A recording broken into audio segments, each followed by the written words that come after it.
ایک مرتبہ نبی کریم صلی اللہ علیہ وآلہ وسلم کے زمانے میں قحط پڑا۔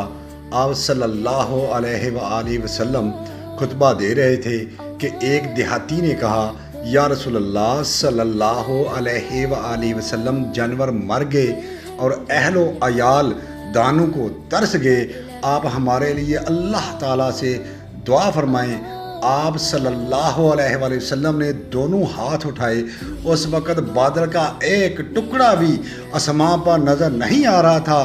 اس ذات کی قسم جس کے ہاتھ میں میری جان ہے، ابھی آپ صلی اللہ علیہ وآلہ وسلم نے ہاتھوں کو نیچے بھی نہیں کیا تھا کہ پہاڑوں کی طرح گھٹا امڑ آئی، اور آپ صلی اللہ علیہ وآلہ وسلم ابھی ممبر سے اترے بھی نہیں تھے کہ میں نے دیکھا کہ بارش کا پانی آپ صلی اللہ علیہ وآلہ وسلم کے ریشے مبارک سے ٹپک رہا تھا۔ اس دن، اس کے بعد اور متواتر اگلے جمعہ تک بارش ہوتی رہی۔ دوسرے جمعہ کو یہی دیہاتی پھر کھڑا ہوا، کہا کہ اے نبی محترم صلی اللہ علیہ وآلہ وسلم، کہا کہ یا کوئی دوسرا شخص کھڑا ہوا اور عرض کی کہ یا رسول اللہ صلی اللہ علیہ وآلہ وسلم، عمارتیں منہدم ہو گئیں اور جانور ڈوب گئے۔